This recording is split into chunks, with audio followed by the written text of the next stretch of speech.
share and subscribe. Engineer Mufti Atif. اب یہ دو چیزیں ہیں، ایک ہے مشابہت، ایک ہے مخالفت۔ تشبہ کا مطلب ہوتا ہے وضاقتہ میں، صورت میں، لباس میں، حیت میں، بالوں میں، یہ ظاہر ہو گیا، کھانے میں، پینے میں، لباس میں، نکاح میں، شادی میں، بیاہ میں، مکان بنانے میں، سفر کرنے میں، یہ جو ظاہری چیزیں ہیں ان میں تشبہ ہو جاتا ہے، ان میں مشابہت ہو جاتی ہے، اس میں کسی دوسری قوم کی مشابہت اختیار کرنے کی اجازت نہیں۔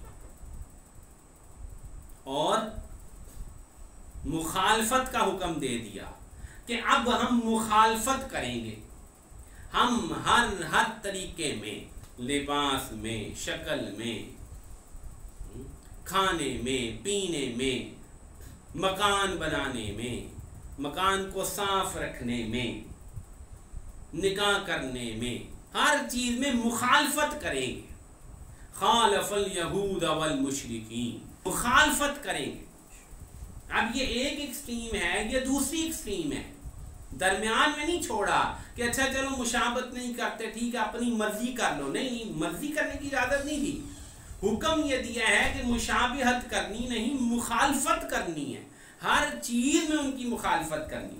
3-4 مثالیں آپ کو پیش کر۔ مشرکین امامے پہنتے تھے لیکن اس میں ٹوپیاں نہیں پہنتے تھے، واضح روایت ہے، آپ علیہ السلام نے فرمایا کہ ہمارے اور مشرکین کے اماموں میں فرق ہونا چاہیے، ہمارے اور مشرکین کے اماموں میں فرق ہونا چاہیے۔ تو فرق یہ ہے کہ آپ نے فرمایا کہ تم ٹوپیاں پہنا کرو، اس کے اوپر امامہ پیدا کرو۔ ایک امامہ ہے نا، امامہ یہ پگڑی جسے کہتے ہیں، یہ باندھنے کا ان کا ایک انداز تھا، طریقہ کا نہیں، فرق کرنا پڑے گا۔ اس کے بعد یہ ایک مثال لباس کی ہوگی، فارس کا جو بادشاہ تھا کسرا، اس کو جب آپ علیہ السلام نے خط لکھا، اس نے آپ کا خط پھاڑ دیا، اور یمن کا جو اس کا گورنر تھا بازان، اس کو کہا کہ ان کو گرفتار کرو، چنانچہ 2 سپاہی بھیجے۔ وہ 2 سپاہی جو آئے تھے انہوں نے بڑی بڑی مونچھیں رکھی ہوئی تھی، داڑھی کوئی نہیں تھی ان کی۔ آپ نے چہرہ پھیر لیا، فرمائیں یہ کیا ہے، یہ شکل تم نے کیوں بنا رکھی ہے؟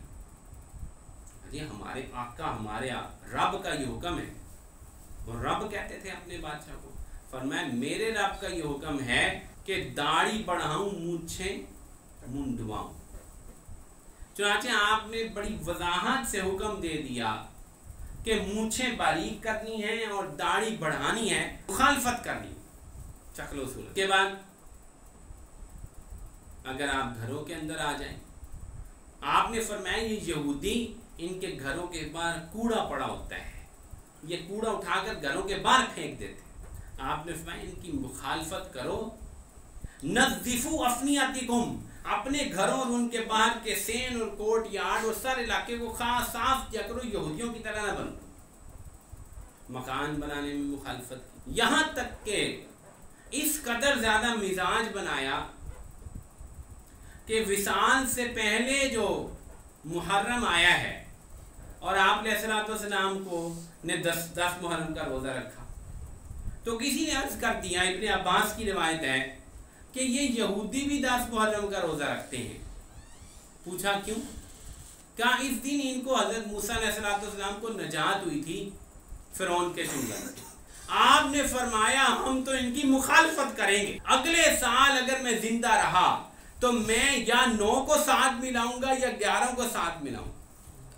حالانکہ مسلمانوں کو محرم کا روزہ رکھنے کا علیحدہ فضیلت اور حکم دیا گیا تھا رمضان کے روزوں سے پہلے، اور مسلم میں روایت موجود ہے کہ آپ علیہ السلام نے پورے مدینے میں اعلان کرنے والا بھیجا جب رمضان کے روزے فرض نہیں ہوئے تھے کہ 10 محرم کا روزہ سارے رکھا کریں، یہ تو علیحدہ حکم تھا۔